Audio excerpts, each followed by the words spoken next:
Mortales, bienvenidos a su semanal Martes de Muertos. Yo soy Matilda Ávila, conocida como Matilda la Muerta, y esto es un nuevo episodio de Muerte Curiosa. El día de hoy les traigo la muy esperada parte 2 de nuestro catálogo de venenos. Vamos a seguir explorando distintas sustancias que son famosas por matar y asesinar personas. Ya saben que de esto se trata este podcast. Y el día de hoy, en esta parte 2, vamos a tocar más casos que tienen que ver con gobiernos envenenando a su gente por múltiples razones. Y vamos a hablar de animales. Vamos a hacer mención de los animales más venenosos en nuestro planeta.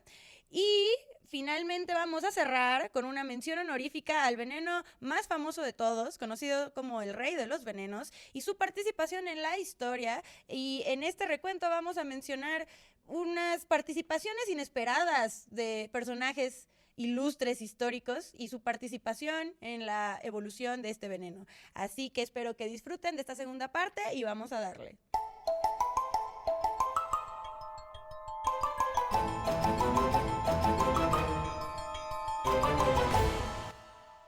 Muy bien, mortales, pues vamos a iniciar esta segunda parte de catálogo de venenos con nuestro veneno número 7, llamado batratoxina. Y vamos a hablar particularmente de la rana dardo, porque básicamente la rana dardo tiene dosis letales de batratoxina, lo cual la convierte en posiblemente el animal más venenoso en el planeta. Específicamente la rana dardo dorada. Hay dos, ambas son venenosas, pero la que es amarilla, la otra me parece que es como se puede de varios colores, pero la que es así como la más tóxica de todas es la amarilla, dorada. Esta resulta ser el animal más tóxico y venenoso del mundo. Esta ranita habita en la selva colombiana y brasileña y carga consigo una cantidad considerable de batratoxina, una neurotoxina 1200 veces más potente que el cianuro. ¿Recuerdan el cianuro? Espero que se hayan puesto al corriente y hayan escuchado el episodio anterior. El biólogo Jack Dombacher descubrió que el pájaro pitui, esto también me pareció muy interesante, yo la verdad no sabía para nada, ni siquiera sabía que era un pájaro pitui, la verdad, encapuchado, también tenía esta neurotoxina en el cuerpo, convirtiéndolo en el primer ave venenoso. Lo interesante es que este no produce su propio veneno, el ave. Más bien es inmune y lo almacena al comer unos escarabajos que lo producen. Y este señor me parece que se dio cuenta porque un día que fue a filmar a esta ave, lo atacó y lo empezó a rasguñar. Y digo, no murió ni nada, pero empezó a ponerse muy mal y el paso de los días hizo que fuera a tratarse y este señor descubrió que estaba siendo envenenado por un pájaro. Eso está muy interesante. Entonces, bueno, algo interesante de los animales que encontré para esta lista. Por ejemplo, a la hora de buscar a las víctimas de la rana dardo dorada, no encontré casi nada, solamente ponen que es muy peligrosa, en dónde habita, cómo tener cuidado con ella. Pero a pesar de ser el animal más letal, y más adelante vamos a hablar de otro animal que no tiene víctimas, a pesar de ser brutalmente peligroso. Tal vez eso pues no nos como decir, no nos compete en este podcast, ya que nos encanta hablar de cómo mueren la gente. Y créanme que cuando empecé esta investigación todo iba dirigido hacia allá, pero resulta que los animales más venenosos no suelen matar a muchas personas. Pero bueno, vamos a volver a hablar de esto más adelante. Vamos a hablar ahora de Georgy Markov.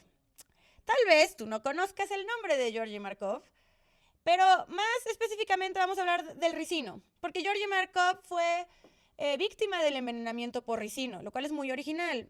Y ya saben que usualmente los más originales para envenenar personas son ciertos gobiernos de origen comunista. Entonces, en Londres, en 1978, Georgy Markov, que era un periodista búlgaro, periodista y escritor, estaba esperando en una parada de camión normal. De repente sintió un pinchazo en la pierna y vio que había sido por el paraguas de un hombre que iba pasando. El hombre pasó, lo pinchó con su paraguas, que tú podrías pensar, bueno, es un accidente, estamos en la calle, todos tienen cosas que hacer y van rápidamente. Y este señor corre y se sube a un taxi. Y ya, pues no pensó nada de eso. Él siguió con su día y al día siguiente estaba en agonía y en un estado crítico y murió 4 días después. Resulta que Markov fue envenenado con ricino por el gobierno comunista de Bulgaria, de donde él era originario. El ricino es una sustancia que se extrae de las semillas de la planta del mismo nombre y es de las más tóxicas conocidas por el hombre. Nadie al día de hoy ha sido condenado ni arrestado por el crimen. Al final, él mismo es el que en el hospital está diciendo, no, fue la KGB, como suele pasar, lo visitamos en el episodio pasado. Lo que pasa es que este señor, otro que huyó a Reino Unido de este tipo de regímenes, de Bulgaria, empezó a hablar demasiado, empezó a exponer la corrupción, empezó a exponer las injusticias de parte de su gobierno, y pues cuando uno hace eso, pasan cosas como las de Georgy Markov o Alexander Litvinenko, de quien hablamos en el episodio pasado.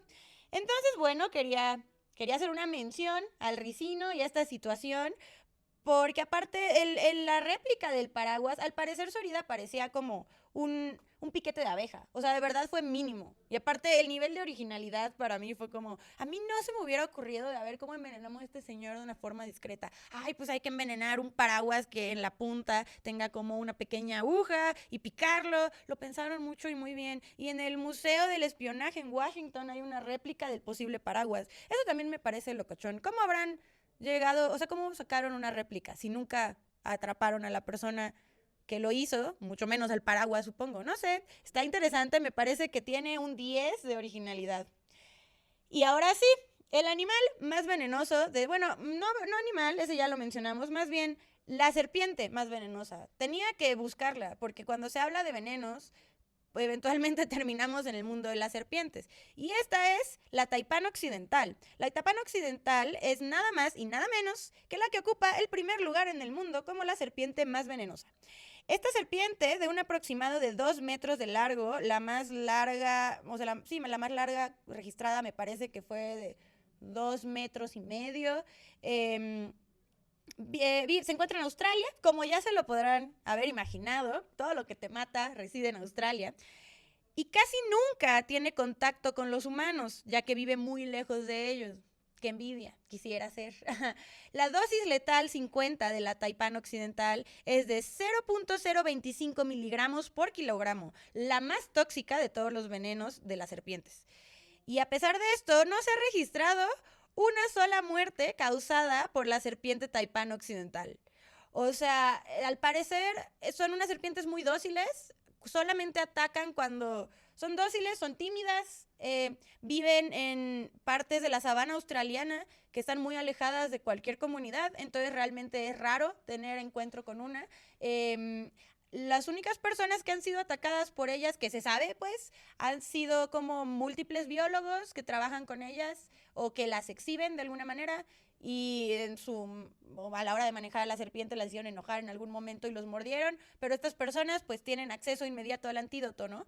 Entonces no ha causado muerte de nadie. A mí me pareció muy decepcionante esto. ¿Tú esperarías que la serpiente más venenosa del mundo tuviera una infamia de haber causado múltiples muertes desde hace muchísimo tiempo? No sé, es lo que yo esperaba a la hora de hacer esta investigación. Me encontré que no. Resulta que la más venenosa también es la más nice y la que menos quiere convivir con ustedes. Entonces, eso está padre, bien por ella. Si yo fuera ella, haría lo mismo. Y ahora sí, estos fueron unas menciones breves de algunos de los venenos de nuestro catálogo, pero ahora sí, vamos a lo fuerte. Vamos a hablar del catalogado como rey de los venenos, y este es el arsénico. El arsénico fue el veneno favorito para asesinar o ejecutar desde el Imperio Romano hasta el Renacimiento. El descubrimiento del arsénico se lo debemos a un señor alemán llamado Albertus Magnus. Los primeros tutoriales para la preparación metálica del arsénico se los debemos al alquimista y padre de la toxicología moderna, Paracelso. Es un señor muy interesante. Ayer me puse a indagar un poco de su vida. Este señor sabía cosas, pero hoy no es el episodio de Paracelso, hoy es el episodio del arsénico. Y créanme que la historia del arsénico tiene muchas ramas, y sí le debemos la muerte de muchísimas personas, y seguro de más de las que tenemos registradas. La magia del arsénico reside en su falta de olor y de color. lo cual lo hace difícil de detectar y también era difícil de diagnosticar el envenenamiento con arsénico, ya que los síntomas se podían confundir con otros muchos padecimientos. Recordemos que al inicio en las épocas donde envenenar a las personas eran soluciones inmediatas para conflictos, eran las mismas épocas de las que hemos hablado incontables veces, en las que todos mueren por todo, por gripa, por influenza. Entonces realmente el arsénico y sus síntomas bien podrían ser cualquier otra cosa. Por eso también era tan difícil de detectar, porque era importante que el veneno fuera incoloro e inoloro. No solo porque no se ve a simple vista, sino que acuérdense que sobre todo en la época medieval, hasta mucho después, de hecho esta era una profesión bastante, o sea que duró mucho tiempo, que fue los catadores de comida, los que se encargaban de beber el vino y comer la comida, aunque sea un poquito que va a consumir el rey o ciertas personas importantes, para asegurarse de que no estuviera envenenado. O sea, los resultados, si estaba envenenado, pues tú ibas a morir sirviendo al rey de esta manera. Y así ya decían, bueno, creo que está envenenado, no hay que dárselo al rey, excelente. Pero estas personas, más allá de solo sacrificar posiblemente su vida para el bienestar de personas más importantes, también estaban entrenados para distinguir ciertas características en los alimentos o en las bebidas, ya sea como los colores en el vino, si cambia algo, la consistencia. Había varias cosas que el veneno podía afectar en la comida que tú igual no te dabas cuenta, pero estas personas estaban especializadas en ello. Entonces, esto ahorró muchos problemas a la hora de pasar este filtro. Otra maravilla del arsénico es que podías administrarlo en microdosis para que la persona a la que quisieras desvivir fuera deteriorándose en salud con el tiempo. O sea, ya si todavía quería ser bien maquiavélico. Y esta es otra cosa interesante de las personas que elegían el arsénico como su veneno de confianza, porque para que no fuera tan sospechoso, si envenenas a alguien de golpe, no importa la época que sea, pues sí va a levantar sospechas, ¿no? Y se va a hacer algún tipo de investigación o van a salir hipótesis de quién y por qué pudo haber sido. Aunque fuese arsénico y fuera el veneno perfecto, pero si lo hacías por microdosis, y a ver, yo no estoy queriéndoles dar ninguna idea, yo solo les estoy contando la historia, pero en microdosis era más fácil disfrazar el envenenamiento con que la persona simplemente estaba enferma y estaba deteriorando de salud. Entonces, porque es lo que sucedía, lo ibas envenenando poco a poco y los síntomas se iban mostrando lentamente y bien podía parecer que nada más era la evolución de alguna enfermedad. Entonces igual los mismos médicos podían tratarlo o diagnosticarlo de otra cosa que ni al caso y tratarlo con eso, que de por sí ya sabemos que sus tratamientos no eran los más efectivos. Entonces era una buena técnica, bien ahí por pensar en eso.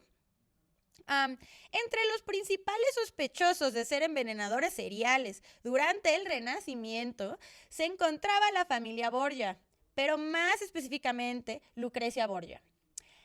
El día de hoy, yo también empecé a investigar de la vida de Lucrecia Borgia muy emocionada, así como pasó con Catalina de Medici, y terminó en lo mismo. Y yo, como mujer que ha leído este tipo de cosas y las ha estudiado desde hace mucho tiempo, no puedo creer que me siga sorprendiendo. Ahorita vamos a eso. La hija del Papa Alejandro VI se hizo famosa en la historia por el diseño y uso de su propio veneno a base de arsénico, conocido como la cantarela. La cantarela, o sea, sí, ella es como la más famosa por su uso, pues, porque primeramente se le acusaba por el asesinato, o sea, por envenenar a su segundo marido, Alfonso de Aragón. O sea, el primer problema que la sociedad tenía con Lucrecia Borgia es que era una depravada sexual que mantenía relaciones con su marido, no, perdón, o sea, con su marido, pues supongo que es normal, pero con su hermano y con su papá. Sí, mucha red flag. Lo que yo les quería decir, que no sé por qué me sorprende a la hora de encontrar esta información sobre estas mujeres, es que Lucrecia Borgia estaba un poco en el mismo lugar que Catalina de Medici, en el sentido de que era una mujer con muchas cualidades, era muy poderosa, venía de una familia muy poderosa y aparte, al contrario de lo que nos cuenta la historia, era una mujer muy inteligente, era muy culta y sabía cosas y era muy estratega también. ¿Qué pasa cuando en la historia una mujer es muy icónica y hace cosas muy increíbles, y es muy inteligente y se las aplica a todos? Bueno, pues inventan todos estos chismes, ¿no? Catalina la Grande hasta se inventaron que mantuvo relaciones con un caballo. Ese es uno de los chismes más famosos de la historia. Eso nunca sucedió, a ella le daba risa, pero es el tipo de cosas lo que ya habíamos comentado, Elizabeth I siendo hombre, Catalina de Medici siendo la mujer sanguinaria que todos decían que era. Bueno, con Lucrecia Borgia lo mismo, que era la más envenenadora del mundo mundial, que de hecho existe esta historia donde tiene un anillo, porta un anillo siempre donde tiene estos polvos venenosos para envenenar a todo el mundo. Nada de esto fue confirmado nunca, o sea, básicamente a esta mujer, como a muchas otras, se le acusó de múltiples cosas horribles que no tenemos ninguna prueba de que hayan tomado lugar en la historia real y en los acontecimientos. Así que F por Lucrecia Borgia, porque el día de ayer otra vez yo esperaba encontrar grandes historias de asesinato. O sea, y sí, hay mucha muerte a su alrededor. Sin embargo, que ella lo haya causado, no tenemos razones para creerlo más que la mala publicidad misógina del momento, ¿no? Y ahora que mencionamos la cantarela, que es el famoso veneno de los Borgia, que usaron para matar a XY persona, me encontré con que el primero en estudiar, más que estudiar este veneno, al que se le contrató para fabricar este veneno que fuera indetectable a toda costa, fue a Leonardo da Vinci. Leonardo da Vinci, quien yo quiero mucho, quien seguro ustedes también, porque es un gran señor de la historia que aportó grandes cosas a nuestra vida. Este señor fue encargado por los Borgia originalmente para diseñar este veneno. O sea, pero Da Vinci trabajó para todos en algún momento, para el Vaticano, para los Sforza, para todo el mundo. Él no era como de team nada, era como, pues a mí quién me pague. Al final el mecenaje en ese entonces, en el Renacimiento, era muy maravilloso y sobre todo siendo Da Vinci que tenías habilidades de todo, ve, o sea, estudiabas anatomía, eras un pintor maravilloso, eras, o sea, eras arquitecto, el señor hacía todo y también diseñaba venenos. Entonces, al parecer, la cantarela en parte se la debemos a Leonardo da Vinci. Eso fue un dato curioso que me pareció interesante compartir porque a mí me dio mucho gusto. Y ya que estamos en el tema de los italianos meets el arsénico, ahora sí, ¿a dónde quería llegar? Con esto era a Roma en el año 1630.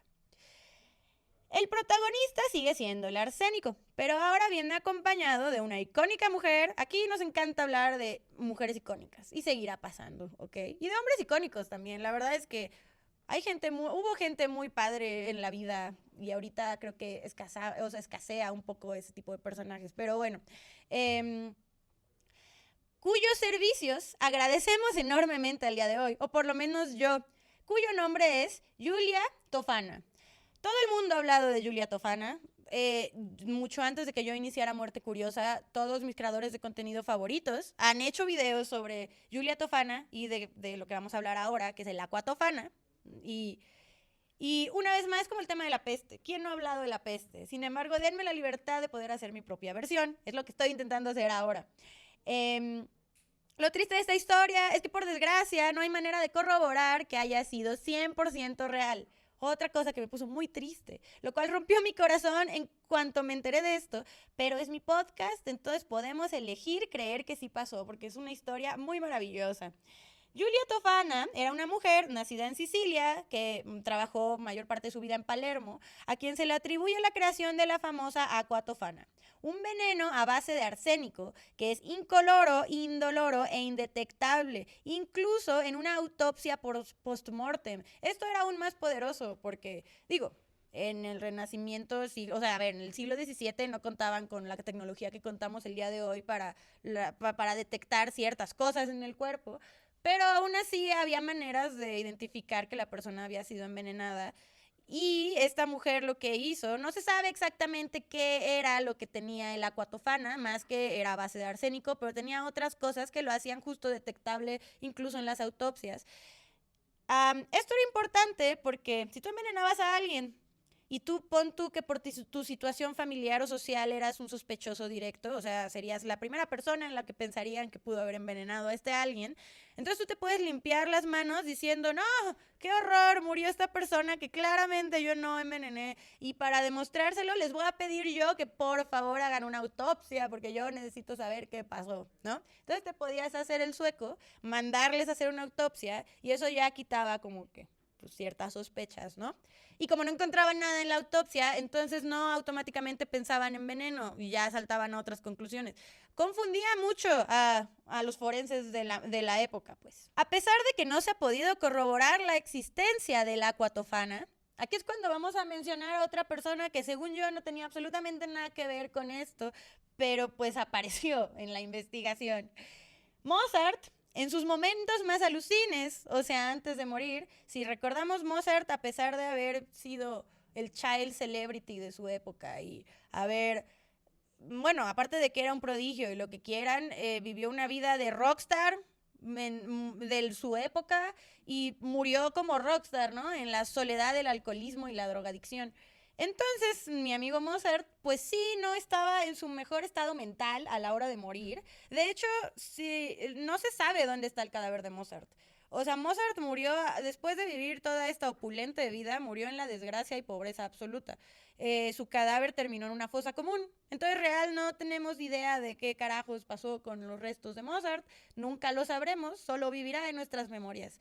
Pero el punto es que al final de su vida ya estaba muy, muy, muy enfermo. Hay muchas especulaciones de qué pudo haber estado enfermo. La gente dice que es sífilis, lo cual yo creo que sí pudo haber sido. O sea, eso ya es una opinión personal. Yo creo que sí pudo haber sido porque mi amigo estaba ya muy mal mentalmente hablando. O sea, de que ya se le estaba botando mucho la canica. Lo cual la sífilis también afecta mucho a tu cerebro conforme va avanzando. Entonces sí te vas volviendo medio loquito. Entonces eso pudo haber sido la razón de la muerte de Mozart, pero él en estos últimos momentos de su vida estaba convencido de que lo habían envenenado con aquatofana. ¿Quién? No sé, o sea, también su vida amorosa no era como que la más célebre en ese momento de su vida particular. Y nadie más creía eso, no hay pruebas, no, es un chisme muy chistoso porque lo inventó él sobre él, nadie más. Él es el que estaba convencido de que alguien lo había envenenado específicamente con el aquatofana que él había investigado en algún momento de su vida. Regresando a lo mismo que estamos hablando ahorita, que no sabemos si fue 100% real, si sí existió tal cosa, pero bueno, Mozart murió pensando eso. Y eso a mí me causa mucha risa. Y cuando busqué la información con respecto a ver de si Mozart fue envenenado, ¿por qué sería envenenado si él solito ya estaba mandando al diablo? No necesitabas envenenarlo, siento yo, pero dije, bueno, igual y alguien y no, de hecho es como, no hay, o sea, en mi investigación solamente encontraba artículos que decían, no hay manera de corroborar por qué habría razones de que envenenaran a Mozart con aquatofana u otro veneno, el único que creía esto era él, así de que, pues no, posiblemente no haya pasado, pero me parecía importante mencionarlo. Aunque en realidad la verdadera inventora del veneno pudo haber sido otra mujer siciliana llamada Teofania, quien fue brutalmente ejecutada justo por ser acusada por un par de envenenamientos. Pero Julia, sin duda, le dio el mejor marketing al producto. Aquí hay otro misterio de la historia. Esta tal Teofania pudo haber sido, lo que pasa es que igual era una mujer de Sicilia que también trabajó en Palermo, o sea, tenían como muchísimas similitudes, era de generaciones anteriores a Julia, pero ella se llamaba Teofania y Julia es Julia Tofana. O sea, hay sospechas de que ella pudo haber sido su madre, porque en ese entonces a la hora de poner apellidos se podían utilizar a partir del nombre, o sea, para la gente común del pueblo era muy normal que hubiese variantes de nombre, apellido. Es una teoría, tampoco tenemos manera de corroborarlo, pero el hecho de que ella fuera la primera en idear el veneno de aquatofana y luego fuera perfeccionado y mejor usado por Julia, da a entender que o fue su mamá o fue su maestra, who knows. Hay muchas cosas que por desgracia nunca vamos a saber, pero está interesante considerar esta teoría. Recordemos que estamos hablando de Italia en el siglo XVII. Todos estaban buscando envenenar a todos por X o Y razón.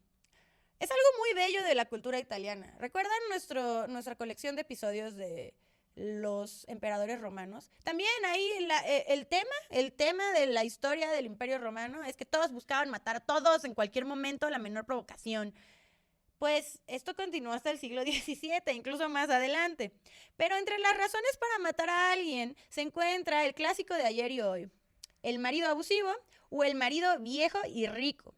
Sin importar cuál fuese el caso, Julia le proporcionó este indetectable veneno a mujeres en todo tipo, o sea, mujeres de todo tipo y de todas clases sociales, lo cual resultó en la muerte de aproximadamente 600 hombres solamente en Roma, entre 1632 y 1633. Aquí hay una controversia que creo que permanece al día de hoy. ¿Por qué menciono que por el marido abusivo o el marido viejo y rico? Este veneno se hizo muy popular entre las mujeres, porque originalmente creo que el objetivo, que es por eso que a mí me gustaba tanto esta historia, era, el matrimonio siempre ha sido una historia transaccional, ¿sabes? O sea, esto de que uno se case por amor es bastante reciente, o más bien no, es como un ideal que existe, pero no necesariamente era así. O sea, de hecho, uno se casaba con una mujer como si fuera propiedad. Las mujeres fueron consideradas propiedad durante muchísimos, muchísimos años. O sea, incluso si una mujer era abusada por otro hombre, al otro hombre no se le acusaba por abuso a la mujer, sino por abuso a la propiedad de alguien más. Porque así de maravillosa ha sido la historia. Entonces, han existido a lo largo de la historia muchos matrimonios que son a base de... Realmente tú como mujer lo único que podías hacer era casarte con el mejor pretendiente, ya fuese por dinero, bienes, propiedades, todas esas cosas. O sea, de verdad el amor era lo último en la lista. Por eso existen tantas historias de tantas aventuras y amantes y engaños románticos y demás. Porque sí había mucho matrimonio infeliz, realmente. O sea, era común que cada quien tuviera a sus amantes. De hecho, ¿por qué cuando tú vas a un palacio, en donde sea, hasta el palacio, el castillo de Chapultepec, cada quien tenía su cuarto, ¿no? O sea, la reina tenía su cuarto, el rey tenía su cuarto, ni siquiera tenían que caerse bien. Digo, en el caso de Carlota y Maximiliano, ahí sí no había, o sea... historia complicada, pero a lo que voy es que no necesariamente estabas ahí porque esta persona te parecía la persona ideal para pasar tu vida, era porque tus circunstancias del momento indicaban que tal vez era lo mejor que podías hacer por tu vida, o incluso ni lo decidías tú y lo decidía tu familia. Entonces, esto también daba pie a muchas, muchas, muchas relaciones de abuso, cosa que se vive hasta el día de hoy, como bien sabemos y conocemos. Entonces, el aqua tofana se hizo muy popular entre las mujeres que eran abusadas por su marido, porque era, como les digo, era un veneno indetectable hasta en la autopsia. Entonces, ellas podían ser las que decían, no, ¿qué le pasó a mi amadísimo marido? Por favor, háganle una autopsia, necesito saber, y hacerse bien, bien suecas. Entonces, eso, o también podía ser usado por técnicas más tipo Anna Nicole Smith, que, ok, pues tú, como la gente solía casarse, tú siendo una mujer muy joven y tu marido podía estar dentro de tu rango de edad, ser 20 años más grande que tú, o ser 40 años más grande que tú, el punto es que tal vez tu marido es un rico millonario que es muy viejito, no te cae bien, y tú dices, ¿para qué estoy aquí lidiando con esto? Pues lo enveneno, todos van a pensar que es porque ya estaba enfermo y viejo y demás, y ya yo me voy a quedar con lo que me tenga que quedar como la viuda. También hay gente que piensa así, o sea, no todo es defenderse del abuso, también hay gente que usa para abusar, ¿no? Entonces, esto fue el resultado, 600 hombres muertos, solo en Roma fue el resultado de esta venta y compra de la aquatofana que proporcionó Julia a múltiples mujeres. Y bueno, les quiero comentar antes que nada que sí, esta es una historia que no está 100% corroborada, pero en este canal, en este podcast, decidimos creerla porque me parece muy maravillosa. Para terminar este episodio y el recuento de la participación del arsénico en la historia de la mortalidad, recordaremos que en este podcast todos los caminos llevan a un solo lugar y ese lugar es Inglaterra victoriana. Ya saben que los amo a los victorianos, los amo porque como ya sabemos, a los victorianos les encantaba morir, o por lo menos era un hábito muy común. Cuando ya hemos platicado anteriormente, Los victorianos eran muy fanáticos de todo lo que te pudiera matar a corto o largo plazo, fueras consciente de ello o no, y el arsénico no fue la excepción. Y cuando no se usaba para matar maridos, se usaba para teñir papeles tapiz y telas para vestidos. Así es, y también para el maquillaje, eso ya lo hablamos anteriormente, hoy nos vamos a enfocar en las telas y el papel tapiz. Y si pensaste que eso seguramente no era para nada una buena idea, una vez más estás en lo correcto. El conocido como verde Schelle, es una palabra en alemán, perdónenme por favor, no me funen otra vez por pronunciar mal las cosas.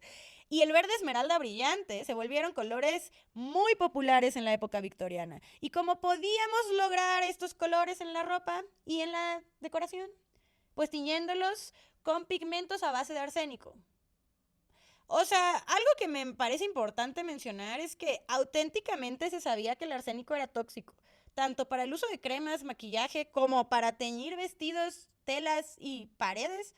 La gente ya sabía que era tóxica. Tal vez no sabían de qué manera, pero de que lo sabían. Solamente no les importaba. Por eso es imposible no amar a los victorianos. O sea, lo importante era ser aesthetic, no saludable, ¿ok? Esa era la prioridad principal. El uso del arsénico para teñir los papeles tapices y la ropa, pues obviamente causó muchísimos problemas de envenenamiento a largo plazo porque no estabas, o sea, no estabas muy consciente de qué estaba pasando, o por lo menos no el público popular. Me gustaría mencionar que el arsénico también es un material flamable. ¿Por qué quería mencionar esto? Porque el hecho de que tu vestido estuviera... A ver, si tú le prendes fuego a un vestido, eventualmente se va a consumir, sí. O sea, sigue siendo peligroso, no importa de que esté hecho. Pero si encima el material es particularmente flamable, se va a consumir un poco más rápido y va a ser un poco más peligroso. Y esto se los comparto porque les quiero contar una historia que yo descubrí cuando fui en mi último viaje a Londres y que tuve la oportunidad de visitar el cementerio de Highgate. Algo que deben de saber a la hora de visitar cementerios es que de verdad tienen que ir, adentrarse y lean lo más que puedan los epitafios. Encuentras cosas rarísimas, cosas que solo hay en ciertos cementerios. O sea, cada cementerio tiene su rareza, ¿no? Al final es como visitar un museo. En la gran parte de Europa, los cementerios, más que un lugar al que no hay que ir porque qué miedo, son catalogados como parques y tienen protección como si fueran museos. Y eso es por algo. En mi viaje en Highgate, que fue muy largo, estuve muchas horas ahí porque hay muchísima gente enterrada ahí, muchísima gente icónica, y aunque no sean personajes famosos, hay personajes que murieron en circunstancias rarísimas. Y es un cementerio victoriano. Entonces encuentras muchísimas tumbas de niños, de gente... de gente que murió muy joven. En algunas de las lápidas, en algunas inscripciones, te platican un poco de qué murió, de sus enfermedades, o simplemente te ponen que murió tras una lucha muy larga y agonizante con alguna enfermedad. Algo que a mí me pareció, esto ya saliéndome un poco del tema de los venenos, pero algo que a mí me pareció muy interesante de las tumbas victorianas es que cuando tú comprabas un lote en la época victoriana, hasta arriba del lote ponían tu nombre, ¿no? De que este lote fue adquirido por Mengano. Y la lápida está vacía, más que nada más tiene tu nombre de quien la compró. Y conforme vaya muriendo tu familia, van anotando los nombres. Entonces me pareció muy interesante ver cómo había, por ejemplo, un señor que compró un lote y de repente nada más vas viendo que los nombres que siguen son los de sus hijas, que van muriendo muy jóvenes. O sea, de repente la más grande tenía como 19 años. Y luego morían sus 3 hijas, luego murió su esposa y al final él, ese tipo de cosas te puedes fijar a la hora de analizar los epitafios y las lápidas. Por eso es importante ir a los cementerios con tiempo, sobre todo si tienes la oportunidad de viajar a lugares increíbles y visitar cementerios viejísimos e increíbles. En este cementerio también tenían muchísimas tumbas de soldados que murieron en la Primera Guerra Mundial. Algunos tenían ciertas descripciones más específicas del cómo, pero para no elaborar más, estaría muy cool hacer un episodio de solamente el Highgate Cemetery. Sería la más feliz haciendo eso. Por favor, coméntenme si quieren eso, porque creo que fue, o sea, a ver, sé que voy a sonar exagerada, igual y mi vida no ha sido tan maravillosa, pero el día que fue al Highgate Cemetery fue fácil uno de los mejores días de toda mi vida. Fui yo sola, fue mi primera vez viajando sola en la vida y lo recordaré con muchísimo amor siempre. Y en ese viaje, muy cerca de la tumba de George Michael y la de sus papás, por cierto, si eso les interesaba saber, que era la de Emma Wallace Gray, que si tú la ves de paso, pues nada más es una lápida promedio. Por eso tienes que ponerte a leer, porque en cuanto leas el epitafio de esta mujer, les voy a poner una foto, lo voy a compartir en Instagram, como siempre, pero si estás viéndome en YouTube, aquí saldrá la foto. La verdad, mi foto es bastante mala porque no es una tumba a la que te puedas acercar mucho porque hay como un montón de arbustos enfrente, entonces tienes como que medio escalar. Está en un spot medio empinado. El punto es que la tuve que tomar de lejos. Tal vez no sea la foto más maravillosa, pero nada más la guardé por el epitafio. Quien murió en 1854 a los 19 años de edad porque su vestido se prendió en fuego. Fue uno de estos casos donde hacía frío, estabas caminando por tu sala donde hay una chimenea y tu vestido, tu bellísimo vestido impregnado con arsénico, se prende en fuego y se esparce en todo el vestido rápidamente, se consume rápidamente porque el material es flamable. Y ella murió por esta razón. Entonces, es el tipo de joyas que te encuentras en los cementerios victorianos. O sea, con joyas me refiero a muertes curiosas, reales, auténticas. No que estemos celebrando la muerte de una niña de 19 años. No, no va por ahí. Hay que dimensionar. Y digamos, sí, vamos ahora a hablar del papel tapiz. El papel tapiz impregnado con pigmento de arsénico, que sí, o sea, el verde muy maravilloso, muy estético, muy de moda, muy todo, pero imagínate que estás en Inglaterra, victoriana, ¿no? Revolución industrial, hay como muchísima contaminación, nueva contaminación que antes no existía, y encima hace muchísimo calor. Y en tu casa, pues, no existe el aire acondicionado, ¿no? Entonces abres las ventanas y entra el calor. ¿Qué pasa con esto? Bueno, pues el arsénico de tu papel tapiz carísimo de París empieza a soltar una especie de vapor tóxico que tú inhalas, porque ahí vives, tú y toda tu familia. Hubo muchos niños que murieron. Ya saben que, ok, época victoriana, todos morían todo el tiempo, pero particularmente los niños. Los niños siempre son más frágiles, por eso los bebés siempre se enferman. O sea, el día de hoy siempre tienes que estar al tiro de los bebés, ¿no? Entonces, en ese entonces pues tú intentando maternar felizmente, pero pones un papel tapiz y entonces mueren todos de envenenamiento de arsénico. Era muy, muy, muy común. Y, por cierto, quiero hacerles una recomendación. Ahorita que estamos hablando de esto, hay una historiadora que yo admiro mucho que tiene una serie de programas en YouTube. Digo, o sea, me parece que su programa en realidad es de la BBC, pero yo los veo en YouTube, que se llaman Los Asesinos Ocultos de la época victoriana y tiene otra versión que se llama Los Asesinos Ocultos de la época Tudor. Que básicamente se habla de todo en una casa victoriana que te puede matar, que son muchísimas, muchísimas cosas. Y tiene, en uno de sus episodios, habla justamente de la tapicería de arsénico.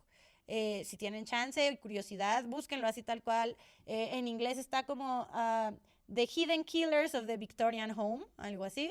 Y se lo recomiendo mucho, 10 de 10. Los documentales de la BBC a mí en lo personal me hacen muy feliz.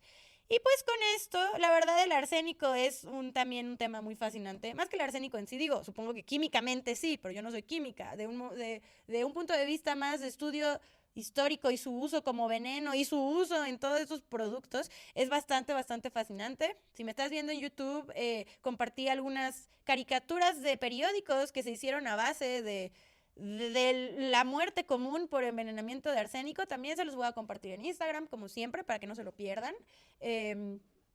Y con esto cerramos este segundo episodio de nuestro catálogo de venenos. Espero lo hayan disfrutado. Por favor, ya se me metió la idea de hacer el episodio del Highgate Cemetery. De verdad sería la más feliz. Entonces, por favor, pónganme en los comentarios si les gustaría escuchar ese contenido. Si no se han suscrito a nuestro canal de YouTube, se los agradecería muchísimo. Nos ayudarían mucho. El otro día me caí en cuenta de que ya cumplimos 6 meses. Así que gracias. Hice un agradecimiento en redes, pero pues voy a aprovechar para hacerlo otra vez. Gracias por estar aquí, gracias por escuchar el podcast, espero que lo estén disfrutando mucho. Como se los he dicho anteriormente, sé que no soy perfecta, hay muchas cosas que seguimos puliendo y en eso vamos a seguir. Por favor, síganos en Spotify o en Apple Podcast, donde prefieras escucharlo. Y estoy intentando subir videitos a TikTok. La verdad, soy una señora y no entiendo muy bien cómo funciona TikTok, pero me estoy esforzando mucho para encajar con la chaviza. Y nada, espero que hayan disfrutado de este nuevo episodio. El episodio que sigue va a ser muy especial porque finalmente vamos por nuestra segunda edición de Mis Amigos Extraños que saben cosas extrañas y voy a tener una invitada que es muy especial para mí, como todos, ya que soy una persona suficientemente afortunada de tener tantos amigos con conocimientos tan privilegiados, entonces qué mejor que compartirlos con ustedes, ¿no? Así que nos vemos el próximo martes de Muertos. Muchas gracias, mortales, por su tiempo y esto es Muerte Curiosa. Y aquí seguimos brindándoles lo mejor de la muerte que se puede.